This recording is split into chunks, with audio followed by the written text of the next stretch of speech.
ಎನ್.ಡಿ.ಎ ಮೈತ್ರಿ ಮೂಲಕ ಮುಂದಿನ ಎಲ್ಲಾ ಚುನಾವಣೆ ಎದುರಿಸುತ್ತೇವೆ. ಮಾಜಿ ಶಾಸಕ ಜೆ. ಕೆ. ಕೃಷ್ಣಾರೆಡ್ಡಿ, ಚಿಂತಾಮಣಿ. ಚಿಕ್ಕಬಳ್ಳಾಪುರ ಹಾಲು ಉತ್ಪಾದಕರ ಒಕ್ಕೂಟದ ಚುನಾವಣೆಯಲ್ಲಿ ಜಯಗಳಿಸಿರುವ ಜೆಡಿಎಸ್ ನಿರ್ದೇಶಕರು ನಿರಂತರವಾಗಿ ಉತ್ಪಾದಕರ ಮತ್ತು ರೈತರ ಸಂಪರ್ಕದಲ್ಲಿರಬೇಕು, ಅವರ ಸಮಸ್ಯೆಗಳಿಗೆ ಸ್ಪಂದಿಸಬೇಕು ಎಂದು ಮಾಜಿ ಶಾಸಕ ಎಂ. ಕೃಷ್ಣಾರೆಡ್ಡಿ ಸಲಹೆ ನೀಡಿದರು. ನಗರದ ಹೊರಭಾಗದಲ್ಲಿರುವ ಪಕ್ಷದ ಕಚೇರಿ ಜೆ. ಕೆ. ಭವನದಲ್ಲಿ ಆಯೋಜಿಸಿದ್ದ ಹೊಸದಾಗಿ ನಿರ್ದೇಶಕರಾಗಿರುವ ಕೆ. ಎನ್. ಆವಲಪ್ಪ ಮತ್ತು ಕೃಷ್ಣಾರೆಡ್ಡಿ ಅವನ್ನು ಸನ್ಮಾನಿಸಿ ಮಾತನಾಡಿದರು. ಪಕ್ಷದಿಂದ ಆಯ್ಕೆಯಾಗಿರುವ ಎಲ್ಲಾ ನಿರ್ದೇಶಕರು ಸಂಘಟಿತರಾಗಿರಬೇಕು. ಒಕ್ಕೂಟದಲ್ಲಿ ಯಾವುದೇ ಅವ್ಯವಹಾರಗಳಿಗೆ ಅವಕಾಶ ನೀಡಬಾರದು. ಹಾಲು ಉತ್ಪಾದಕರಿಗೆ ದೊರೆಯುವ ಸಬ್ಸಿಡಿಗಳು, ಸಾಲ, ಹೆಚ್ಚಿನ ದರ ಕೊಡಿಸಬೇಕು. ಜಾನುವಾರುಗಳಿಗೆ ಅನಾರೋಗ್ಯ ದೂರುಗಳು ಬಂದರೆ ಕೂಡಲೇ ಪಶುವೈದ್ಯರನ್ನು ಸಂಪರ್ಕಿಸಿ ಕಳುಹಿಸಿಕೊಡುವ ವ್ಯವಸ್ಥೆ ಮಾಡಬೇಕು ಎಂದು ಸೂಚಿಸಿದರು. ಗ್ರಾಮಗಳಲ್ಲಿ ಕೆಲಸ ಮಾಡುವಾಗ ಪಕ್ಷಾತೀತವಾಗಿ ಕೆಲಸ ಮಾಡಬೇಕು. ಜನರ ಸಮಸ್ಯೆಗಳಿಗೆ ಸ್ಪಂದಿಸಿ ವಿಶ್ವಾಸವನ್ನು ಗಳಿಸಬೇಕು. ಡೇರಿಗಳಿಂದ ದೊರೆಯುವ ಎಲ್ಲಾ ಸೌಲಭ್ಯಗಳನ್ನು ಅರ್ಹ ಫಲಾನುಭವಿಗಳಿಗೆ ತಲುಪಿಸಬೇಕು.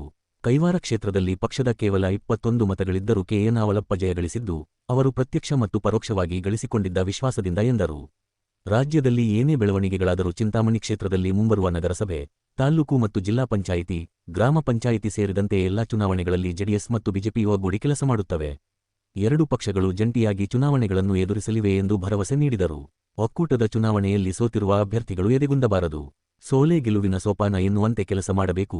ಜನರ ವಿಶ್ವಾಸ ಗಳಿಸಿಕೊಂಡರೆ ಮುಂದೆ ಬರುವ ಚುನಾವಣೆಗಳಲ್ಲಿ ಜಯಗಳಿಸಬಹುದು ಎಂದು ಹುರಿದುಂಬಿಸಿದರು. ಬಿಜೆಪಿ ಮುಖಂಡ ವೇಣುಗೋಪಾಲ್, ಕಾಂಗ್ರೆಸ್ ಸರ್ಕಾರದಲ್ಲಿ ಭ್ರಷ್ಟಾಚಾರ ತುಂಬಿ ತುಳುಕುತ್ತಿದೆ. ಅಧಿಕಾರಕ್ಕೆ ಬರುವ ಮುಂಚೆ ಶೇಕಡಾ 40% ಎಂದು ಅಪಪ್ರಚಾರ ಮಾಡಿ ಅಧಿಕಾರಕ್ಕೆ ಬಂದು ಕಾಂಗ್ರೆಸ್ ವಿರುದ್ಧ 60% ಆರೋಪ ಮಾಡುತ್ತಿದ್ದಾರೆ. ಯಾವ ಕಚೇರಿಗಳಲ್ಲೂ ಜನಸಾಮಾನ್ಯರ ಕೆಲಸ ಆಗುತ್ತಿಲ್ಲ. ಸರ್ಕಾರದಲ್ಲಿ ಹಣವೂ ಇಲ್ಲದೆ ಅಭಿವೃದ್ಧಿ ಕೆಲಸಗಳು ಸ್ಥಗಿತಗೊಂಡಿವೆ. ಗ್ಯಾರಂಟಿಗಳು ಸಹ ಸಮರ್ಪಕವಾಗಿ ಜನರಿಗೆ ದೊರೆಯುತ್ತಿಲ್ಲ ಎಂದು ಆರೋಪಿಸಿದರು. ವಿಜೇತರಾದ ಕೆ. ಎನ್. ಆವಲಪ್ಪ ಮತ್ತು ಕೆ. ಎನ್. ಕೃಷ್ಣಾರೆಡ್ಡಿ ಮಾತನಾಡಿದರು. ಮುಖಂಡರಾದ ಎನ್. ವಿ. ಶ್ರೀರಾಮರೆಡ್ಡಿ, ದೊಡ್ಡಬೊಮ್ಮನಹಳ್ಳಿ ವೆಂಕಟರೆಡ್ಡಿ, ಜಿಲ್ಲಾ ಪಂಚಾಯತಿ ಮಾಜಿ ಸದಸ್ಯ ಶ್ರೀನಿವಾಸರೆಡ್ಡಿ, ಸುಬ್ಬಾರೆಡ್ಡಿ, ರವಿ, ಪ್ರಕಾಶ್ ಮತ್ತಿತರ ಪಕ್ಷದ ಎಲ್ಲ ಮುಖಂಡರು ಭಾಗವಹಿಸಿದ್ದರು. ನಮಸ್ಕಾರಗಳನ್ನು ತಿಳಿಸ್ತಾ, ಚುನಾವಣೆಗೆ ಏನಿವತ್ತು ಎನ್.ಡಿ.ಎ ಅಭ್ಯರ್ಥಿಗಳನ್ನು ಹಾಕಿ ನಾನು ಮತ್ತು ಗೋಪಿ ಅಣ್ಣವರು ಎಲ್ಲರೂ ಕೂಡ ಈ ಕ್ಷೇತ್ರ ಮತ್ತು ಶಿಡ್ಲಘಟ್ಟ ಕ್ಷೇತ್ರದಲ್ಲಿ ಎಲ್ಲರೂ ಭಾಳ ಜಂಟಿಯಾಗಿ ಕೆಲಸ ಮಾಡಿದ್ವಿ. ಹಾಗಾಗಿ ಇವತ್ತು ಮೊದಲನೇದಾಗಿ ನಾನು ನಮ್ಮ ಚಿಕ್ಕಬಳ್ಳಾಪುರ ಸಂಸದರಾದಂಥ ಕೆ. ಸುಧಾಕರ್ ಅವರಿಗೆ ಹೃದಯಪೂರ್ವಕ ಅಭಿನಂದನೆಗಳನ್ನು ತಿಳಿಸ್ತೇನೆ. ರವಿಕುಮಾರ್ ಅವರಿಗೂ ಕೂಡ ಹೃದಯಪೂರ್ವಕ ಎನ್.ಡಿ.ಎ ವತಿಯಿಂದ, ಬಾಗೇಪಲ್ಲಿಯಲ್ಲಿ ಹರಿನಾಥ್ ರೆಡ್ಡಿ ಅವರು ಮತ್ತು ನಮ್ಮ ಹೋಟೆಲ್ ಶ್ರೀನಿವಾಸ ರೆಡ್ಡಿ ಅವರು, ಆ ಭಾಗದಲ್ಲಿ ಬಹಳಷ್ಟು ನಾಯಕರೆಲ್ಲರೂ ಕೂಡ ನಮಗೆ ಸಹಕರಿಸಿದರು. ಇಲ್ಲಿ ಈ ಕ್ಷೇತ್ರದಲ್ಲಿ ಕೂಡ ಎನ್.ಡಿ.ಎ ಅಭ್ಯರ್ಥಿಗಳಾಗಿ ಕೃಷ್ಣಾರೆಡ್ಡಣ್ಣವರು ಮತ್ತು ನಮ್ಮ ಆವಲಪ್ಪಣ್ಣವರು ಮತ್ತು ಮಹಿಳಾ ಕ್ಷೇತ್ರದಿಂದ ಒಬ್ಬರು ಮತ್ತು ಇಲ್ಲಿ ಕಸಬಾ ಕ್ಷೇತ್ರದಿಂದ ಕೂಡ ನಮ್ಮ ಶ್ರೀನಿವಾಸ್ ಅವರು, ಈ 4 ಅಭ್ಯರ್ಥಿಗಳನ್ನು ನಾವು ಒಟ್ಟು ಭಾಳ ಶ್ರಮ ಪಟ್ವಿ. ಆದರೂ ಕೂಡ ನಮಗೆ ಮತಗಳಿಲ್ಲ ಅಂದರೂ ಕೂಡ ಇವತ್ತು, ಯಾಕಂದರೆ ಚುನಾವಣೆ ಅಂದರೆ ಹಾಗೆ, ಚುನಾವಣೆಯಲ್ಲಿ ಯಾರು ಕ್ಯಾಂಡಿಡೇಟ್ ಆಗಿರ್ತಾರೆ, ಯಾರು ವಿಶ್ವಾಸದಿಂದ ಇರ್ತಾರೆ ಜನರ ಮಧ್ಯೆ, ಡೈರಿಗಳ ಮಧ್ಯೆ, ಯಾಕಂದರೆ ಇದು ಗೆದ್ದ ಮೇಲೆ ದುಡ್ಡು ಹೊಡೆಯುವಂಥದ್ದಲ್ಲ. ಇದು ಗೆದ್ದ ಮೇಲೆ ಭಾಳ ರೈತರಿಗೂ ಕೂಡ ಗೆದ್ದಿರ್ತಕ್ಕಂಥವ್ರಿಗೆ ಭಾಳ ಅವಿನಾಭಾವ ಸಂಬಂಧ ಇರ್ತಕ್ಕಂಥದ್ದು ರೈತರಿಗೆ ಇವತ್ತು. ಯಾಕಂದರೆ ನಾನು ಇವತ್ತು ಭಾಳ ವಿಶೇಷವಾಗಿ ಇವತ್ತು ಎನ್.ಡಿ.ಎ ವತಿಯಿಂದ ನಾನಿವತ್ತು ಕೃಷ್ಣಾರೆಡ್ಡಣ್ಣವರು ಚೇಳೂರು ಕ್ಷೇತ್ರದಿಂದ ಕೃಷ್ಣಾರೆಡ್ಡಣ್ಣವ್ರಿಗೆ ಮತ್ತು ಕೈವಾರ ಕ್ಷೇತ್ರದಿಂದ ಆವಲಪ್ಪಣ್ಣವ್ರಿಗೆ ನಾವು ಎನ್.ಡಿ.ಎ ವತಿಯಿಂದ ಹೃದಯಪೂರ್ವಕ ಅಭಿನಂದನೆಗಳನ್ನು ಜವಾಬ್ದಾರಿ ಇರ್ತಕ್ಕಂಥದ್ದು. ಯಾಕಂದರೆ ಒಂದು ಹಾಲು ಒಕ್ಕೂಟದಲ್ಲಿ ನಿರ್ದೇಶಕರಾಗಿ ಆಮೇಲೆ ಅಲ್ಲಿ ಇರ್ತಕ್ಕಂಥ ಬೇರೆ ಬೇರೆ ಕೆಲಸಗಳು, ಯಾಕಂದರೆ ನಾವು ಕೋಮೂಲಲ್ಲಿ ನೋಡ್ತಾ ಇದ್ವಿ ಏನೇನು ಮಾಡ್ತಾ ಇದ್ರು, ಏನೇನು ಆಗಿದೆ, ಯಾವ್ಯಾವ ಥರ ಆಗಿದೆ ಅನ್ನುವಂಥದ್ದು. ನಾನು ಇಲ್ಲಿ ಸಭೆಯಲ್ಲಿ ಎಲ್ಲ ವಿಚಾರಗಳು ಹೇಳಲಿಲ್ಲ ಅಂದರೂ ಕೂಡ ಪ್ರತ್ಯೇಕವಾಗಿ ಇವರಿಬ್ಬರನ್ನು ಕೂರಿಸ್ಕೊಂಡು ಏನೇನು ನಡೆಯುತ್ತೆ ಅಂತ. ಆದರೆ ನಿಮ್ಮ ಕ್ಷೇತ್ರಗಳು ಹೊರತುಪಡಿಸಿ ಉಳಿದಿರ್ತಕ್ಕಂಥ ಕಸಬಾ ಕ್ಷೇತ್ರ ಇರ್ಬೋದು ಮತ್ತು ಮಹಿಳಾ ಕ್ಷೇತ್ರದಲ್ಲಿ ಕೂಡ ನಮ್ಮ ಅಭ್ಯರ್ಥಿಗಳು ಸೋತಿದ್ರು ಕೂಡ, ಆದರೂ ಕೂಡ ಅಲ್ಲಿ ಕೂಡ ನೀವು ಗಮನಿಸಬೇಕು ಏನೇನು ಆಗ್ತಾ ಇದೆ ಅನ್ನುವಂಥದ್ದು. ಯಾಕಂದರೆ ಇದರಲ್ಲಿ ಭಾಳ ಕೆಲಸ ಇದೆ. ನೀವು ಇವತ್ತು ಹೆಚ್ಚುವರಿ ಡೈರಿಗಳನ್ನು ಮಾಡ್ತಕ್ಕಂಥ ಕೆಲಸ ಕೂಡ ಇರ್ತದೆ. ಆದರೆ ಒಂದು ಡೈರಿ ಆಗಬೇಕಂದ್ರೆ ಬಹುಶಃ 100 ಲೀಟ್ರು ಹಾಲು ಸಪ್ಲೈ ಆಗಬೇಕು. ಅದಕ್ಕಿಂತ ಹೆಚ್ಚಾಗಿ ಇನ್ನೂ 100 ಲೀಟ್ರು ಹೆಚ್ಚುವರಿ ಆದಾಗ ಇನ್ನೊಂದು ಡೈರಿಯನ್ನು ಮಾಡೋದಕ್ಕೆ ಅವಕಾಶ ಇರ್ತದೆ.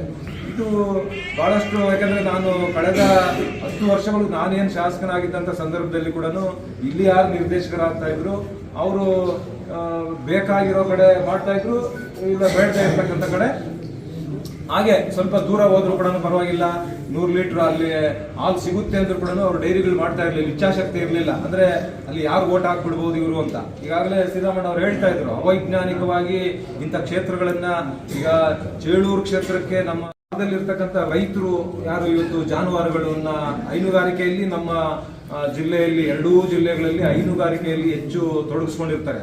ಆದ್ರೆ ಪ್ರತಿ ಕ್ಷಣದಲ್ಲಿ ಕೂಡ ನಮಗೆ ಕಾಯಿಲೆಗಳು ಹೇಳ್ಬಿಟ್ಟು ಬರೋದಿಲ್ಲ. ಜಾನುವಾರುಗಳಿಗೆ ಏನಾದರೂ ಕಾಯಿಲೆಗಳು ಬಂದ್ಬಿಡ್ತದೆ, ತಕ್ಷಣ ಡಾಕ್ಟರ್ಗಳನ್ನ ಸಂಪರ್ಕ ಮಾಡಬೇಕು. ಮತ್ತು ನೀವು ತಕ್ಷಣ ನಮ್ಮ ಕೃಷ್ಣಾರೆಡ್ಡಣ್ಣವ್ರ ಟೆಲಿಫೋನ್ ನಂಬರ್ ಇಟ್ಕೊಂಡಿರ್ಬೇಕು, ಹಾಲಪ್ಪನವ್ರ ಟೆಲಿಫೋನ್ ನಂಬರ್ ಇಟ್ಕೊಂಡಿರ್ಬೇಕು. ಯಾವುದೇ ಕ್ಷಣದಲ್ಲಿ ಯಾರೇ ಫೋನ್ ಮಾಡಿದ್ರು ಕೂಡ ತಕ್ಷಣ ನೀವು ರಿಸೀವ್ ಮಾಡಬೇಕು, ನೀವು ಸ್ಪಂದಿಸಬೇಕು, ತಕ್ಷಣ ಡಾಕ್ಟರ್ಗಳನ್ನ ಕಳಿಸ್ಬೇಕು. ಮತ್ತು ಅಲ್ಲಿ ಆ ಭಾಗದಲ್ಲಿ ನೀವು ರೈತರಿಗೆ ಸಬ್ಸಿಡಿಗಳು ಇರ್ತವೆ, ಸಾಕಷ್ಟು ಲೋನ್ಗಳು ಕೊಡುವಂಥದ್ದು ಇರ್ತದೆ. ಏನೇ ಇದ್ರೂ ಕೂಡ ತಕ್ಷಣ ಸ್ಪಂದಿಸಬೇಕು. ಮತ್ತು ನಮ್ಮ ಅಭ್ಯರ್ಥಿಗಳು ಎಲ್ಲಿ ಗೆದ್ದಿಲ್ಲ ಅಲ್ಲಿ ಕೂಡ ನೀವು ಕೆಲಸ ಮಾಡ್ಬೋದು. ಅಲ್ಲೇನು ನೀವು ಬರೋಂಗಿಲ್ಲ ಹೋಗಂಗಿಲ್ಲ ಅಂತ ಹೇಳಿಲ್ಲ.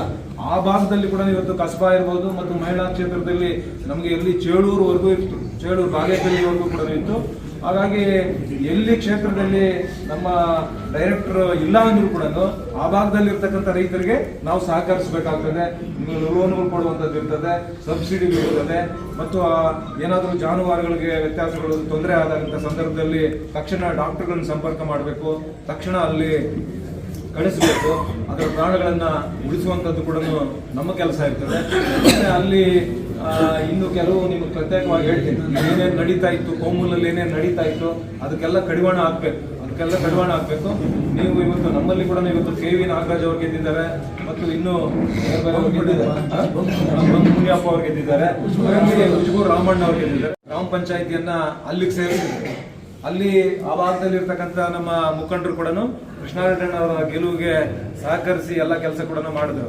ಮತ್ತು ಇನ್ನೊಂದು ಹೋಬಳಿ, ನಮ್ಮ ಮುಂಗಾನಹಳ್ಳಿ ಹೋಬಳಿಯಲ್ಲಿ, ಅಲ್ಲಿ ಕೂಡ ಕೃಷ್ಣಾರೆಡ್ಡಣ್ಣ ಅವರ ಗೆಲುವಿಗಾಗಿ ನಮ್ಮ ಗುಡೇ ಸಿನ್ನಣ್ಣ ಅವರು ಮತ್ತು ಚಂದ್ರಣ್ಣ ಅವರು, ನಮ್ಮ ವದಲ್ ಮಂಜು ಅವರು, ಆ ಭಾಗದಲ್ಲಿ ಇರ್ತಕ್ಕಂಥ ನಮ್ಮ ಮುಖಂಡರು ಕೂಡ ಅವರು ರಾತ್ರಿ ಹಗಲು ಅನ್ನೋದೇ ಯಾವ್ಯಾವ ರೀತಿ ಸೀಕ್ರೆಟ್ ಆಗಿ, ಯಾಕಂದ್ರೆ ಇದು ಇರ್ತಕ್ಕಂಥದ್ದು 70-80 ಓಟು. ಹಾಗಾಗಿ ಇದನ್ನ ಬಹಳ ಜಾಸ್ತಿ ಕಾರುಗಳಲ್ಲಿ ಜಾಸ್ತಿ ಜನ ಹೋಗಿ ಅಬ್ರ ಮಾಡುವಂಥದ್ದು ಇರಬಾರ್ದು, ನಾವು ಬಹಳ ಸೀಕ್ರೆಟ್ ಆಗಿ ಇದನ್ನ ಚುನಾವಣೆ ನಡೆಸಬೇಕು ಅಂತ ಹೇಳಿ ಇವರಿಗೆಲ್ಲ ಸೂಚನೆಯನ್ನು ಕೊಟ್ಟಿದ್ವಿ. ಅದೇ ರೀತಿ ಅವರೆಲ್ಲರೂ ಕೂಡ ಕೆಲಸ ಮಾಡಿ ಕೃಷ್ಣಾರೆಡ್ಡಣ್ಣ ಅವರನ್ನ ಕೂಡ ಬಹಳ 18 ಮತಗಳ ಅಂತರದಿಂದ ಅವ್ರನ್ನು ಕೂಡ ಗೆಲ್ಸ್ಕೊಂಡಿದ್ದಾರೆ.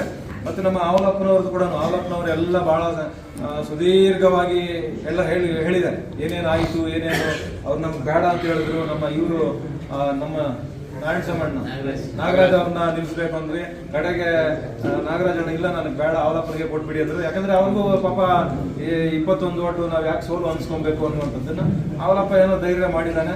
ಆವಲಪ್ಪನಿಗೆ ಯಾಕಂದ್ರೆ ಒಳ್ಳೆ ವಿಶ್ವಾಸ ಇಟ್ಕೊಂಡಿದ್ರು, ಆ ಡೈರಿ ಇಲ್ಲಿ ಯಾರು ಡೆಲಿಗೇಟ್ಸ್ ಇದ್ರು ಅವ್ರ ಹತ್ರ ವಿಶ್ವಾಸ ಇಟ್ಕೊಂಡು ಹಾಗಾಗಿ ಮಾಡಿದರೆ. ಈ ಸಂದರ್ಭದಲ್ಲಿ ಪ್ರತ್ಯಕ್ಷವಾಗಿ ಪರೋಕ್ಷವಾಗಿ ಸಹಕರಿಸಿದಂತ ಎಲ್ಲಾ ಮತದಾರರ ಪರವಾಗಿ ಕೆಲಸ ಮಾಡ್ತಕ್ಕಂಥವ್ರು, ರೈತರ ಬಗ್ಗೆ ಕಳಕಳಿ ಇರ್ತಕ್ಕಂಥವ್ರು. ಹಾಗಾಗಿ ಇವರ ಎಲ್ಲರೂ ಕೂಡ ನೀವು 5 ಜನ ಇದ್ರೇನೆ ಅಷ್ಟೇ ಸಾಕು, ತೊಂದರೆ ಇಲ್ಲ. ಅಲ್ಲಿ ಏನೇನು ನಡೆಯುತ್ತೆ ಎಲ್ಲ ವಿಚಾರಗಳನ್ನ ಕೂಡ ನೀವು ಗಮನ ಹರಿಸಬೇಕು. ಇಲ್ಲೇನು ನಡೀತಾ ಇತ್ತು ಅಲ್ಲಿಗೆ ಆ ಡೈರಿಗಳಲ್ಲಿ ಕೆಲಸ ಕಾರ್ಯಗಳು ಸಿಗ್ತದೆ. ನಾನು ಮೊನ್ನೆ ಆವಲಪ್ಪಣ್ಣವ್ರಿಗೂ ಹೇಳ್ತಾ ಇದ್ದೆ, ಕೃಷ್ಣಾರೆಡ್ಡಣ್ಣವರು ಕೂಡ ಹೇಳ್ತಾ ಇದ್ದೆ, ಅಲ್ಲಿ ಕೆಲಸ ಕಾರ್ಯಗಳು ಸಿಕ್ಕುವಂತ ಸಂದರ್ಭದಲ್ಲಿ ಯಾರು ನಮ್ಮ ರೈತರ ಕುಟುಂಬಗಳಲ್ಲಿ ಇರ್ತಾರೆ, ಯಾರು ಓದಿರ್ತಾರೆ, ಅದಕ್ಕೆ ಸ್ಪಂದಿಸುವಂತ ಕೆಲಸವನ್ನು ಕೂಡ ನಾವು ಮಾಡಬೇಕಾಗ್ತದೆ. ಹಿಂದೆ ಇಲ್ಲಿ 25 ಲಕ್ಷ ಕೊಡು, 50 ಲಕ್ಷ ಕೊಡು, ಈ ತರ ದುಡ್ಡುಗಳು ಇಸ್ಕೊಂಡು ಏನೇನು ಆಗ್ತಾ ಇತ್ತು, ಏನೇನು ಗಲಾಟೆಗಳು ಬೀಳ್ತಾ ಇದ್ರು ಇವೆಲ್ಲನ ಕೂಡ ನಾವು ನೋಡ್ತಾ ಇದ್ವಿ. ಆದ್ರೆ ಅದಕ್ಕೆಲ್ಲ ಅವಕಾಶ ಕೊಡ್ತೀರ, ಅಲ್ಲಿ ಸಿಗುವಂತ ಕೆಲಸಗಳೇನಾದ್ರೂ ಇದೆ, ನಮ್ಮ ರೈತರ ಕುಟುಂಬದಲ್ಲಿ ಇರ್ತಕ್ಕಂಥ ಮಕ್ಕಳಿಗೆ ಆ ಕೆಲಸಗಳನ್ನ ₹1 ನಾವು ನಿರೀಕ್ಷೆ ಮಾಡಿದಿರ ಆ ಕೆಲಸಗಳನ್ನ ಕೊಡುವಂತ ಕೆಲಸವನ್ನ ಕೂಡ ನಾವು ಮಾಡಬೇಕು ಅನ್ನುವಂಥ ಸೂಚನೆಯನ್ನ ಆವಲಪ್ಪನವ್ರಿಗೂ ಕೃಷ್ಣಾರೆಡ್ಡಣ್ಣವ್ರಿಗೂ ಕೂಡ ನಾವು ತಿಳಿಸಿದ್ದೀನಿ. ಹಾಗಾಗಿ ಇದರಲ್ಲಿ ಬಹಳ ಕೆಲಸ ಇರ್ತದೆ. ಬಹಳ ಕೆಲಸ ಇರೋದ್ರಿಂದ ನಿರಂತರವಾಗಿ ರೈತರ ಜೊತೆ ಸಂಪರ್ಕಗಳು ಇಟ್ಕೊಂಡಿರ್ಬೇಕು. ಎಲ್ಲ ಹಳ್ಳಿಗಳಲ್ಲಿ ನಿಮ್ಮ ವ್ಯಾಪ್ತಿಗೆ ಬರ್ತಕ್ಕಂಥ ಹಳ್ಳಿಗಳಲ್ಲಿ ಎಷ್ಟು ರೈತರಿದ್ದಾರೆ, ಎಷ್ಟು ಜಾನುವಾರುಗಳನ್ನ ಇಟ್ಕೊಂಡಿದ್ದಾರೆ, ನಿರಂತರವಾಗಿ ನಮ್ಗೆ ಆ ಪಕ್ಷ ಈ ಪಕ್ಷ ಅಂತಲ್ಲ, ನಿರಂತರವಾಗಿ ಸಂಪರ್ಕ ಇಟ್ಕೊಂಡಿರ್ಬೇಕು. ಅಲ್ಲಿ ಅವ್ರಿಗೇನಾದ್ರೂ ತೊಂದರೆಗಳಾದ ಸಂದರ್ಭದಲ್ಲಿ ನಾವು ತಕ್ಷಣ ಧಾವಿಸ್ಬೇಕು. ಡಾಕ್ಟರ್ನ ಕರೆಸುವಂಥದ್ದು ಇರ್ಬೋದು, ಲೋನ್ಗಳು ಕೊಡುವಂಥದ್ದು ಇರ್ಬೋದು, ಪ್ರತಿ ವರ್ಷ ಲಸಿಕೆ ಹಾಕುವಂಥದ್ದು ಇರ್ಬೋದು, ಎಲ್ಲದರಲ್ಲಿ ಕೂಡ ನೀವು ಮುಂಚೂಣಿಯಲ್ಲಿರ್ಬೇಕು. ಮುಂಚೂಣಿಯಲ್ಲಿದ್ದು ನೀವು JDS BJP ಅಂತಲ್ಲ, ಕಾಂಗ್ರೆಸ್ ರೈತರು ಅಂದಾಗ ನಾವು ಆ ಪಕ್ಷ ಇನ್ನೊಂದು ಆ ಮನೋಭಾವ ನಮ್ಗೆ ಯಾರಿಗೂ ಕೂಡ ಬರಬಾರ್ದು. ಇದ್ರು ಕೂಡ ಅದಕ್ಕೇನಾದ್ರೂ ಕಾಯಿಲೆಗಳು ಬಂದಂತ ಸಂದರ್ಭದಲ್ಲಿ ತಕ್ಷಣ ಡಾಕ್ಟರ್ ಕರೆಸಬೇಕು, ಲಸಿಕೆ ಹಾಕಿಸ್ಬೇಕು. ಮತ್ತೆ ಆ ಕುಟುಂಬಗಳಿಗೆ ಏನಾದರೂ ಆ ಡೈರಿಗಳಿಂದ ಸಿಗುವಂತ ಸೌಲಭ್ಯಗಳು ಏನೇ ಇದ್ರೂ ಕೂಡ ಅದನ್ನ ಕೊಡಿಸುವಂತದ ಪಕ್ಷಾತೀತವಾಗಿ ಕೊಡಿಸುವಂತ ಒಂದು ಭಾವನೆಗಳನ್ನ ನಾವು ಇಟ್ಕೊಂಡು ನಾವು ಕೆಲಸ ಮಾಡಿದಾಗ ಬಹುಶಃ ಅಂತ ಕಡೆ ನಾವು 4 ಮಾಡಿದ್ರೆ ಅವ್ರು 10 ಜನಕ್ಕೆ ನೋಡಪ್ಪ ಅಲ್ಲಿ ಪಕ್ಷ ನೋಡ್ಲಿಲ್ಲ, ನಮ್ ಕೆಲಸ ಮಾಡಿಕೊಟ್ಟಿದ್ದಾರೆ ಅಂದ್ರೆ ವಿಶ್ವಾಸ ಒಂದು ಬೆಳೆಸ್ಕೊಂಡು, ಇವತ್ತು ನಮ್ಗೆ ಓಟ್ ಕಡಿಮೆ ಇದ್ರು ಕೂಡ ಯಾಕೆ ನಿಮ್ಮನ್ನ ಗೆಲ್ಸಿದ್ರು ಅಂದ್ರೆ ಆ ವಿಶ್ವಾಸ.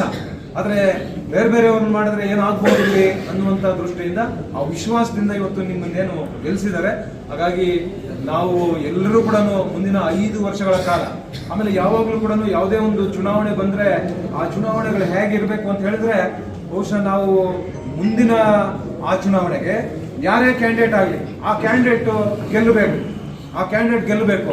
ನಾವೇನ್ ಮಾಡ್ತೀವಿ, 5 ವರ್ಷ ನಾವು ಗೆಲ್ತೀವಿ, ಗೆದ್ದಾದ ನಂತರ ಅಲ್ಲಿ ತುಂಬಾ ಎಲ್ಲ ಎಕ್ಕುಟ್ಟಿಸಿರ್ತೀವಿ. ಅಂದ್ರೆ ನೆಕ್ಸ್ಟ್ ಯಾರಾದ್ರೂ ಕ್ಯಾಂಡಿಡೇಟ್ ಬಂದಾಗ ನಾವು ಗೆಲ್ಲಕ್ಕಾಗಲ್ಲ. ಆಮೇಲೆ ಈ ರೀತಿ ಈಗ ನಮಗೆ ಓಟುಗಳು ಏನ್ ಕೊರತೆ ಇತ್ತು, ಈ ಓಟುಗಳನ್ನ ಜಾಸ್ತಿ ಮಾಡ್ಕೊಳ್ಳುವುದಕ್ಕೆ 100 ಲೀಟರ್ ಹೆಚ್ಚುವರಿ ಆದಾಗ ನಾವು ಇನ್ನೊಂದು ಡೈರಿಯನ್ನ ಮಾಡ್ಕೊಬೇಕು. ಅದಕ್ಕೆ ಆ ಡೈರಿ ನಾವು ಮಾಡಿದಾಗ ಆ ಒಂದು ಕರ್ಟಸಿ ನಮ್ಮ ಮೇಲೆ ಇರುತ್ತೆ. ಆ ಡೈರಿಯವರು ಯಾರು ಡೆಲಿಗೇಟ್ ಮಾಡ್ತಾರೆ, ಚುನಾವಣೆಗಳು ನಡೆದು ಅಧ್ಯಕ್ಷರಾಗ್ತಾರೆ, ಡೆಲಿಗೇಟ್ ಆಗ್ತಾರೆ, ಅವ್ರು ನಮ್ಗೆ ಓಟ್ ಹಾಕ್ಬೇಕು ಅನ್ನುವಂತ ತೀರ್ಮಾನಕ್ಕೆ ಬರ್ತಾರೆ. ಇವತ್ತು ಇದನ್ನೇ ಕಳೆದ ಸಂದರ್ಭದಲ್ಲಿ ನೀವೆಲ್ಲರೂ ಕೂಡ ಎಚ್ಚೆತ್ತುಕೊಳ್ಬೇಕು. ನಾವು ಅಲ್ಲಿ ಇರ್ತಕ್ಕಂಥ ಹಾಲು ಉತ್ಪಾದಕರ ಸಂಘದಲ್ಲಿ ನಾವು ನಿರ್ದೇಶಕರುಗಳನ್ನು ಮಾಡ್ಕೊಬೇಕು, ಅಧ್ಯಕ್ಷರುಗಳನ್ನು ಮಾಡ್ಕೊಬೇಕು. ಮತ್ತು ಅಧ್ಯಕ್ಷರೆಲ್ಲ ಆದ್ಮೇಲೆ ನೀವು ಡೆಲಿಗೇಟ್ ಈ ಚುನಾವಣೆ ಬಂದಂತ ಸಂದರ್ಭದಲ್ಲಿ ಯಾರು ಕೊಡಬೇಕು ಅಂದ್ರೆ ನಂಬಿಕಸ್ಥರನ್ನ, ಇವತ್ತು ಯಾರಿಗೆ ನಾವು ಕೊಟ್ಟಿರ್ತೀವಿ ಆ ನಂಬಿಕೆಯಿಂದ, ವಿಶ್ವಾಸದಿಂದ. ಇವತ್ತು ನಮ್ಮ ಪಾಪ ಶ್ರೀನಿವಾಸ್ ಅವ್ರಿಗೂ ಕೂಡ ತೊಂದರೆ ಆಗಿದೆ. ಆದ್ರೆ ನೀವು ಯಾರು ಕೂಡ ಇವತ್ತು ಯಾರು ಸೋತಿದ್ದಾರೆ, ಮಹಿಳಾ ಕ್ಷೇತ್ರದಲ್ಲಿ ಸೋತಿರ್ತಕ್ಕಂಥವ್ರಾಗ್ಲಿ ಅಥವಾ ಶ್ರೀನಿವಾಸ್ ಸೋತಿರ್ತಕ್ಕಂಥವ್ರಾಗ್ಲಿ, ನೀವು ಯಾರು ಕೂಡ ಎದೆಗುಂದಬೇಡಿ. ನಿಮ್ಗೆ ಮುಂದಿನ ಚುನಾವಣೆಗಳಲ್ಲಿ ನಿಮ್ಗೆ ಒಳ್ಳೆ ಅವಕಾಶಗಳನ್ನ ಕೊಡುವಂತ ಕೆಲಸವನ್ನ ನಾವು ಪ್ರಾಮಾಣಿಕವಾಗಿ ನಾವು ಮಾಡ್ತೇವೆ. ನೀವು ಯಾರು ಕೂಡ, ನಾನು ಅನೇಕ ಸಂದರ್ಭಗಳಲ್ಲಿ ಹಿಂದೆ ದೇವೇಗೌಡರು ಒಂದು ಹೇಳಿಕೆಯನ್ನು ಕೊಟ್ಟಿದ್ರು, ಅಲಯನ್ಸ್ ಇರೋದಿಲ್ಲ ಹಾಗೆ ಹೀಗೆ ಅಂತ. ನಾನು ಅನೇಕ ಸಂದರ್ಭಗಳಲ್ಲಿ ನಾನು ನಮ್ಮ ಕೋರ್ ಕಮಿಟಿ ಮೀಟಿಂಗ್ಗಳಲ್ಲಿ, ಬೇರೆ ಮೀಟಿಂಗ್ಗಳಲ್ಲಿ ಕೂಡ ಹೇಳಿದ್ದೇವೆ, ಏನೇ ಆಗಲಿ ಕರ್ನಾಟಕ ರಾಜ್ಯದಲ್ಲಿ ನಮ್ಮ ಕ್ಷೇತ್ರದಲ್ಲಿ ಗೋಪಿ ಅಣ್ಣವರು ನಾವು ಜೊತೆಯಲ್ಲಿ ಇರ್ತೀವಿ, ಜೊತೆಯಲ್ಲಿ ಕೆಲಸ ಮಾಡ್ತೀವಿ ಅನ್ನುವಂಥದ್ದನ್ನ ನಾವು ನಮ್ಮ ಸಭೆಗಳಲ್ಲಿ ಹೇಳಿದ್ದೇವೆ. ಇಲ್ಲಿ ಮುಂದೆ ಬರ್ತಕ್ಕಂಥ ನಗರ ಮನಸ್ಸಲ್ಲಿ ಇಟ್ಕೊಂಡೆ ನಾನು ಹೇಳಿದ್ದು, ಅಲಯನ್ಸ್ ಅಂದ ಮೇಲೆ ಇದೆಯೋ ಇಲ್ವೋ ಗೊತ್ತಿಲ್ಲ, ಆದ್ರೆ ಅಲಯನ್ಸ್ ಗಟ್ಟಿಯಾಗಿ ಮುಂದೆ ಹೋಗ್ಬೇಕಾದ್ರೆ ನಾವು ಬಿಟ್ಕೊಡ್ಲೇಬೇಕಾಗ್ತದೆ ಅನ್ನುವಂತ ಮಾತನ್ನ ಬಹಳ ಸ್ಪಷ್ಟವಾಗಿ ಆ ನಿಖಿಲ್ ಅವರ ಸಭೆಯಲ್ಲಿ ಕೂಡ ನಾನು ಹೇಳಿದೆ. ಹಲವಾರು JP ಭವನದಲ್ಲಿ ನಡೆದಂತ ಸಭೆಗಳಲ್ಲಿ ಕೂಡ ನಾನು ಹೇಳಿದ್ದೇನೆ. ಹಾಗಾಗಿ ನಾನು ಮತ್ತೊಮ್ಮೆ ಹೇಳ್ತಕ್ಕಂಥದ್ದು, ಗೋಪಿ ಅಣ್ಣವರು ನಾವು ಯಾವಾಗಲೂ ಜೊತೆಯಲ್ಲಿ ಇರ್ತೀವಿ, ಯಾರಿಗೂ ಕೂಡ ಆತಂಕ ಇಲ್ಲ, ಯಾರಿಗೂ ಕೂಡ ಅದು ಅನುಮಾನ ಪಡೋದು ಬೇಡ. ನಾವು ಜಂಟಿಯಾಗಿ ಚುನಾವಣೆಗಳನ್ನ ನಡೆಸ್ಕೊಂಡು ಹೋಗ್ತೀವಿ ಅಂತ ಈ ಸಂದರ್ಭದಲ್ಲಿ ಆ ಮಾತನ್ನ ಹೇಳ್ತಾ, ನಮ್ಮ ಅವಲಪ್ಪಣ್ಣವ್ರಿಗೂ ಕೃಷ್ಣಾರೆಡ್ಡಣ್ಣವ್ರಿಗೆ ಹೆಚ್ಚು ಜವಾಬ್ದಾರಿ ಇದೆ. ಇವತ್ತು ಕೃಷ್ಣಾರೆಡ್ಡಣ್ಣವರ ಗೆಲ್ಲೋದಕ್ಕೆ ನಮ್ಮ ನಂದರಾಮ್ ಶ್ರೀರಾಮಣ್ಣ ಅವರು ಕೂಡ, ಯಾಕಂದ್ರೆ ಅವ್ರ ಅಭ್ಯರ್ಥಿ ಆಗ್ಬೇಕಾಗಿತ್ತು. ಇದು ಕುತಂತ್ರ, ಅದು ಏನೋ A ಗ್ರೇಡ್ B ಗ್ರೇಡ್ ಅಂತ ಇರ್ತದೆ, ಅದನ್ನ C ಗ್ರೇಡ್ ಏನಂತ ಮಾಡ್ಬಿಟ್ಟು ಅವ್ರು ಹೇಳಿದ್ರು. ಆದ್ರೆ ಅವತ್ತು ನನಗೆ ಹೇಳಿದ್ರು, ಸರ್ ನೀವೇನು ಆತಂಕ ಪಡಬೇಡಿ, C ಆದ್ರೂ ಪರವಾಗಿಲ್ಲ, ನಾನಿಲ್ಲ ಅಂದ್ರೂ ಪರವಾಗಿಲ್ಲ, ಕೃಷ್ಣಾರೆಡ್ಡಿ ನಾನು ಇಬ್ರು ಒಂದೇ, ಕೃಷ್ಣಾರೆಡ್ಡಿ ಒಂದೇ ನಾಣ್ಯದ 2 ಮುಖಗಳು, ನನಗಾದ್ರೂ ಆಗ್ಲಿ ಅವ್ರಿಗಾದ್ರೂ ಆಗ್ಲಿ ಅನ್ನುವಂತ ಬಹಳ ದೊಡ್ಡ ಮಾತನ್ನ ಅವ್ರು ಹೇಳಿದ್ರು. ಆದ್ರೆ ಇದಕ್ಕೆ ಅಣ್ಣ ಹೇಳಿದ್ರು, ಮೊದಲೇ ಇದೆಲ್ಲ ಪ್ರಿಪೇರ್ ಮಾಡ್ಕೊಂಡು, ಈ ಅಪ್ಪನಾದ್ರೆ ಕೃಷ್ಣಾರೆಡ್ಡಿ ಅವ್ರು 46 ಬಂದಿದೆ, ಇವರಾಗಿದ್ರೆ ಇನ್ನೂ ಒಂದು 10 ಜಾಸ್ತಿ ಬಂದ್ಬಿಡ್ತಾ ಇತ್ತು, ಇನ್ನೂ 10 ಜಾಸ್ತಿ ಬರ್ತಾ ಇತ್ತು. ಇದೆಲ್ಲ ಗಮನದಲ್ಲಿ ಇಟ್ಕೊಂಡು ಅವ್ರನ್ನ ತಪ್ಪಿಸ್ಲೇಬೇಕು ಅಂತ ಕುತಂತ್ರ ಮಾಡಿದ್ರು. ಆ ಕುತಂತ್ರಕ್ಕೆ ಆ ಭಾಗದಲ್ಲಿ ಇರ್ತಕ್ಕಂಥ ಎಲ್ಲಾ ಮತದಾರರು ಇವತ್ತು ನ್ಯಾಯವನ್ನ ಒದಗಿಸಿದ್ದಾರೆ ಅನ್ನುವಂಥ ಮಾತನ್ನ ಈ ಸಂದರ್ಭದಲ್ಲಿ, ಮತ್ತು ಆ ಭಾಗದಲ್ಲಿ ನಮ್ಮ ಸೀನಣ್ಣ ಅವರು ಮುಂಗಾನಹಳ್ಳಿ ಹೋಬಳಿಯಲ್ಲಿ, ಮತ್ತೆ ನಮ್ಮ ಚಂದ್ರಣ್ಣ ಅವರು ಬಟ್ಲಹಳ್ಳಿ ಅವರು, ಓದಲ್ ಮಂಜು, ಎಲ್ಲರೂ ಕೂಡ ಒಗ್ಗಟ್ಟಾಗಿ ಅಲ್ಲಿ ಅವ್ರನ್ನೂ ಗಳಿಸ್ಕೊಂಡಿದ್ದಾರೆ. ಮತ್ತು ನಮ್ಮ ಕೈವಾರ ಹೋಬಳಿಯಲ್ಲಿ ನಮ್ಮ ರವಿ ಅವರು, ಸುಬ್ಬಣ್ಣ ಅವರು, ನಮ್ಮ ಪ್ರಭಾಕರ್ ಅವರು, ಶಿವಾರೆಡ್ಡಿ ಅವರು, ಎಲ್ಲ ಮುಖಂಡರು ಕೂಡ, ನಮ್ಮ ತಳಗವಾರದವರು ಎಲ್ಲರೂ ಸೇರಿ ಇವತ್ತು ಅವಲಪ್ಪನವರ ಗೆಲುವಿಗೆ ಕೂಡ, ಆದ್ರೆ ಎಲ್ಲೆಲ್ಲಿ ಅವ್ರನ್ನೆಲ್ಲ ವಿಶ್ವಾಸಕ್ಕೆ ತಗೊಳ್ತಾ ಇದ್ರು. ಕೆಲವು ಕಡೆ ಒಬ್ಬಂಟಿಯಾಗಿ ಹೋಗಿ ಅವ್ರ ಮನೆಗಳಲ್ಲಿ ಕೂಡ ಮಾತನಾಡ್ಕೊಂಡ್ ಬಂದು, ಅಂದ್ರೆ ಇದು ಕೇವಲ 70-71 ಮತದಾರರು ಇದ್ದಿದ್ದಕ್ಕೆ ಇದು ಜಾಸ್ತಿ ಅಬ್ರ ಮಾಡಕ್ ಹೋಗ್ಲಿಲ್ಲ. ಆದ್ರೂ ಕೂಡ ಎಲ್ಲರನ್ನ ವಿಶ್ವಾಸಕ್ಕೆ ತಗೊಂಡು ಎಲ್ಲರ ಜೊತೆಗೂಡಿ ಅವರ ಅನಿಸಿಕೆಗಳು, ಅಭಿಪ್ರಾಯಗಳನ್ನ ಪಡ್ಕೊಂಡು ಕೆಲಸ ಮಾಡಿದ್ದಕ್ಕೆ ಇವತ್ತು NDA ಅಭ್ಯರ್ಥಿಗಳು ಇಬ್ಬರು ಗೆದ್ದಿರೋದಕ್ಕೆ ನಿಜವಾಗ್ಲೂ ಕೂಡ ನಮ್ಗೆಲ್ರಿಗೂ ಕೂಡ ಸಂತೋಷ ಆಗಿದೆ. ನಮ್ಮ ಸೀಕಲ್ ರಾಮಚಂದ್ರ ಗೌಡ್ ಅವರು ಕೂಡ ನಿರಂತರವಾಗಿ ನನಗೆ ಸಂಪರ್ಕದಲ್ಲಿದ್ದರು. ಅದು ಎಲ್ಲರ ಆ ಒಂದು ಒಗ್ಗಟ್ಟಿಂದ ಇವತ್ತು 2 ಚುನಾವಣೆಗಳನ್ನ 2 ಅಭ್ಯರ್ಥಿಗಳನ್ನ ನಾವು ಗೆಲ್ಲಿಸಿ ಇವತ್ತು ನಿಮ್ಮ ಮುಂದೆ ಬಂದಿದ್ದಾರೆ. ನಿಮ್ಮೆಲ್ಲರ ಪರವಾಗಿ ಅವರಿಗೆ ಈಗಾಗಲೇ ಅಭಿನಂದಿಸಿದ್ದೇವೆ. ಇವತ್ತು ಇಲ್ಲಿಂದ ಈ ಕ್ಷಣದಿಂದ ಇವರ ಜವಾಬ್ದಾರಿಗಳು ಜಾಸ್ತಿ ಇರ್ತದೆ. ನೀವು ಯಾವುದೇ ಕ್ಷಣದಲ್ಲಿ ಕೃಷ್ಣಾರೆಡ್ಡಿಯವ್ರ ಫೋನ್ ಎತ್ತಲಿಲ್ಲ, ಆಲಪ್ಪನವ್ರ ಫೋನ್ ಎತ್ತಲಿಲ್ಲ ಅಂತ ಎಲ್ಲೂ ಕೂಡ ದೂರ ಬರಬಾರ್ದು. ನಿರಂತರವಾಗಿ 24 ಅವರ್ಸ್ ನಿಮ್ಮ ಮೊಬೈಲ್ಗಳು ಆನ್ ಇರಬೇಕು. ಯಾಕಂದ್ರೆ ಯಾವ್ಯಾವ ಸಂದರ್ಭದಲ್ಲಿ ಏನಾಗುತ್ತೋ ಜಾನುವಾರುಗಳಿಗೆ ಗೊತ್ತಾಗೋದಿಲ್ಲ. ಅಂತ ಸಂದರ್ಭದಲ್ಲಿ ತಕ್ಷಣ ರಿಯಾಕ್ಟ್ ಮಾಡಬೇಕು, ನೀವು ಸ್ಪಂದಿಸಬೇಕು. ಹಸುಗಳು ಸತ್ತೋದಂಥ ಸಂದರ್ಭದಲ್ಲಿ ಅವರಿಗೆ ಪರಿಹಾರಗಳು ಕೊಡುವಂಥದ್ದು ಕೊಡಿಸ್ಬೇಕು. ಹಾಗಾಗಿ ಬಹಳ ಕೆಲಸ ಇರ್ತದೆ. ಅದರಲ್ಲಿ ನಿಮಗೂ ಕೂಡ ಈ ಸಹಕಾರ ಕ್ಷೇತ್ರದಲ್ಲಿ ಬಹಳಷ್ಟು ಅನುಭವ ಇರೋದ್ರಿಂದ ರಾಜಗೋಪಾಲ್